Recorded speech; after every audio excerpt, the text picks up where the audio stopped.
Hello friends, welcome to my YouTube channel. This is Neeraj Pal. साथियों, आज की वीडियो में हम बात कर रहे हैं इकोनॉमिक्स से रिलेटेड एक महत्वपूर्ण टॉपिक के बारे में, अर्थव्यवस्था की केंद्रीय समस्याएं, सेंट्रल प्रॉब्लम्स ऑफ इकोनॉमी। साथियों, पिछले वीडियो यदि आपने नहीं देखे हैं तो आप उन्हें देख लीजिएगा, क्योंकि इकोनॉमिक्स से रिलेटेड हमने बहुत सारे वीडियो डाले हुए हैं, जिनका लिंक मैं डिस्क्रिप्शन बॉक्स में डाल दूंगा। तो चलिए आज बात करते हैं इकोनॉमी की सेंट्रल प्रॉब्लम्स के बारे में। देखिएगा, जो मनुष्य की आवश्यकताएं होती हैं वो अनंत होती हैं, और जो उसके पास साधन होते हैं वो लिमिटेड होते हैं, है ना। तो उसकी वांट्स होती हैं वो अनलिमिटेड होती हैं, लेकिन जो रिसोर्सेज होते हैं वो बहुत ज़्यादा लिमिटेड होते हैं। किसी व्यक्ति के पास पैसा जो है वो लिमिटेड होता है, और उसकी जो इच्छाएं होती हैं वो अनंत होती हैं। मान लो किसी व्यक्ति को क्या चाहिए, किसी व्यक्ति के पास एक कार है, ठीक है। कार है तो वो चाहता है कि मैं क्या लूँ, बहुत बड़ी एक बस खरीद लूँ। तो उसकी चाहत है, उसकी इच्छा है, वो चाहता है कि मैं प्लेन ले लूँ, है ना। तो मनुष्य की जो आवश्यकताएं होती हैं वो अनंत होती हैं, अनलिमिटेड होती हैं, वो इन्फिनिटी होती हैं, उनकी कोई लिमिट नहीं होती है। लेकिन जो रिसोर्सेज होते हैं वो बहुत ज़्यादा लिमिटेड होते हैं, है ना। अब माना किसी व्यक्ति के पास कार है, वो चाहता है हवाई जहाज खरीदना, तो खरीद नहीं पाएगा, है ना, क्योंकि उसके और उसके प्राइस में जो का बहुत ज़्यादा डिफरेंस हो जाएगा।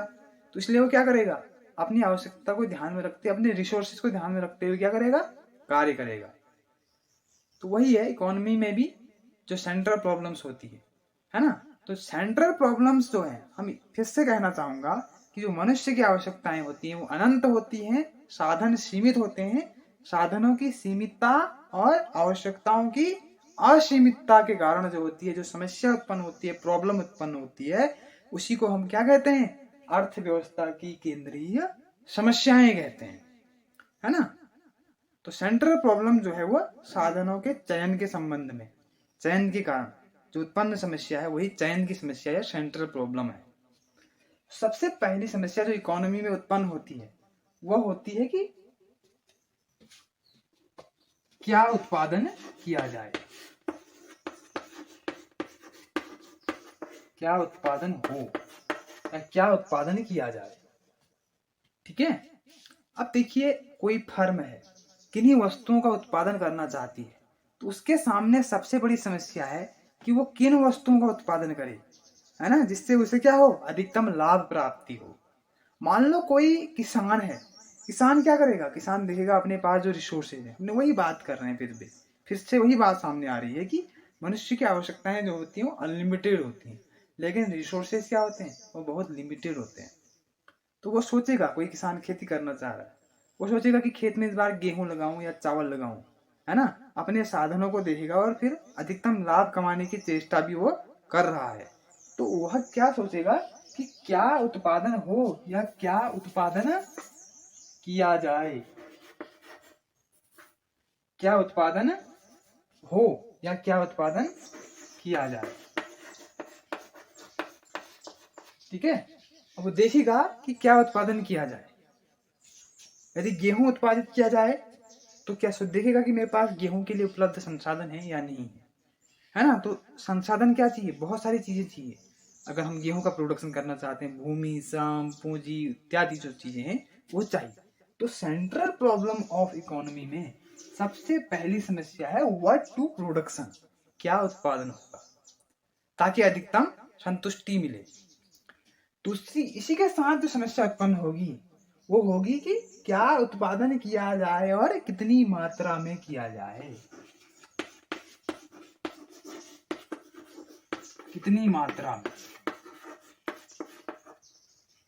ठीक है। मान लो किसान क्या है, किसान चाहता है 10 कट्टा गेहूं उपज जाना, लेकिन उसके दायरे में वो 20 कट्टा गेहूं उपज जाता है, तो 10 कट्टा एक्स्ट्रा हो गया, है ना। तो क्या उत्पादन किया जाए, कितनी मात्रा में, जब 10 कट्टे से ज्यादा चावल का प्रोडक्शन हो रहा है ना। हो सकता है कि डिमांड गिर जाए, हो सकता है कि मार्केट स्ट्रक्चर बिगड़ जाए, तो किसान को क्या होगा, घाटा हो जाएगा। क्योंकि गेहूं कोई टेम्परेरी वस्तु नहीं है, वो क्या है, वो क्या होती है, खराब हो सकती है, वो क्षणिक वस्तु है, वो टेम्परेरी या हमेशा के उसको स्टॉक करके नहीं रखा जा सकता। तो किसी भी इकोनॉमी में अपने साधनों को ध्यान में रखते हुए जो उत्पादक होता है, जो प्रोड्यूसर होता है, वो ध्यान में रखता है अपने साधनों को तब जाके वो डिसीजन लेता है कि किन वस्तुओं का उत्पादन किया जाए और कितनी मात्रा में किया जाए। ठीक है, चलिए आगे बढ़ते हैं। दूसरी जो सेंट्रल प्रॉब्लम्स ऑफ इकोनॉमी है वो है उत्पादन कैसे किया जाए।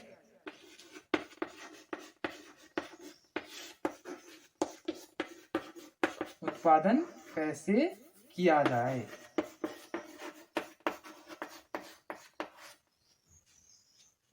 उत्पादन कैसे किया जाएगा मतलब क्या है? मान लो कोई कृषक है या कोई कंपनी वाला, जो भी है हम कह सकते हैं, हमने किसान का एग्जाम्पल लिया है तो हम किसान के ही एग्जाम्पल को आगे ले जाते हैं, इससे हमें समझने में आसानी होगी। मान लो किसान गेहूं का उत्पादन करना चाहता है भूमि पर, ठीक है, तो भूमि में वह देखेगा कि कौन सी ऐसी तकनीकें हैं, यानी कि कैसे किया जाएगा, मतलब है किस प्रकार की पद्धति या मेथड का यूज किया जाए प्रोडक्शन में, है ना। मान लो जुताई करनी है, सबसे पहले तो जुताई होगी खेत की, तो कौन सी तकनीक का यूज किया जाए, श्रम प्रधान तकनीक का या पूंजी प्रधान तकनीक का, है ना।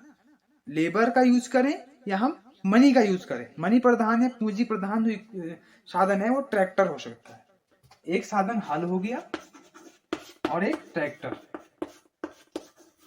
तो किसान के सामने या उत्पादक के सामने जो समस्या है वो चयन की समस्या है कि कौन से साधनों को चुने जिससे क्या हो, उत्पादन में हमें न्यूनतम लागत पर अधिकतम क्या हो, प्रतिफल की या एडवांटेज की प्राप्ति हो। तो ये क्या है, ये दूसरी सेंट्रल प्रॉब्लम्स ऑफ इकोनॉमी है। ठीक है, चलिए आगे बढ़ते हैं। तो उत्पादक उसी साधन को चुनेगा जिसमें उसकी आय का क्या हो, लेखा जोखा बैठता हो, तालमेल बैठता हो। उसके पास साधन क्या है, लिमिटेड है। ठीक है, आगे बढ़ते हैं। तो तीसरी सबसे बड़ी major central problems of economy है या केंद्रीय समस्या है, वह है उत्पादन किसके लिए किया जाए।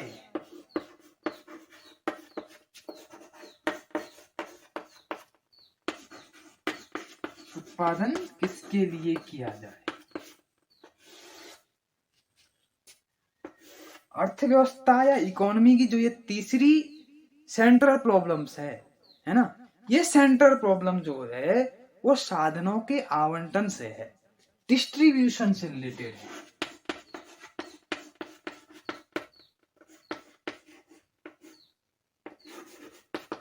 ठीक है, ये डिस्ट्रीब्यूशन से रिलेटेड है, वितरण से है कि जो साधन है हमारे पास उत्पत्ति के, है ना। हमने कहा कि उत्पत्ति के साधनों के रूप में भूमि की आवश्यकता है, श्रम की आवश्यकता है, पूंजी की आवश्यकता है ना। तो बहुत सारी चीजें चाहिए हमको, है ना। तो उनको उसके हिसाब से हमको क्या देना है, प्रतिफल देना होगा। मान लो भूमि का यूज किया, ठीक है, भूमि का यूज किया तो उसको हम लगान देना पड़ेगा, गेहूं उपजाने में ना, लगान। श्रम मजदूरी, है ना, श्रम को हम मजदूरी देंगे। पूंजी यानी कि पैसा लगाया तो हमको ब्याज भी देना पड़ेगा।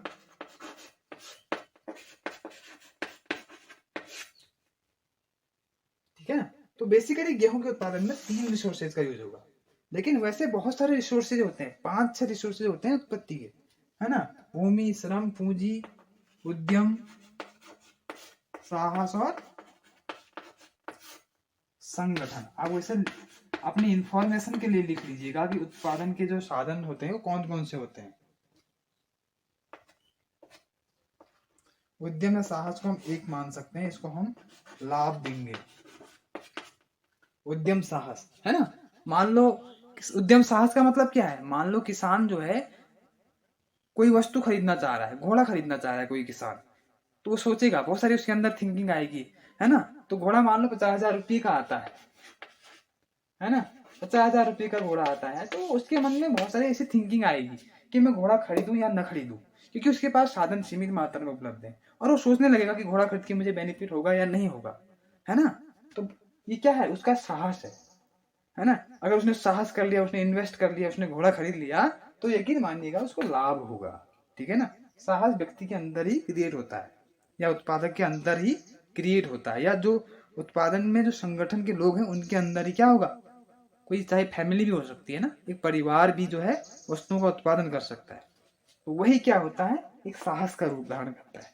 और वही हम बात करें संगठन, तो बहुत सारे लोग जब खेती करें या किसी भी वस्तु का उत्पादन करें, जैसे कोई फैक्ट्री है तो फैक्ट्री में बहुत सारे लोग काम करते हैं, तो वो संगठन हो जाता है। संगठन के कर्मचारियों को क्या देंगे आप, वेतन देंगे।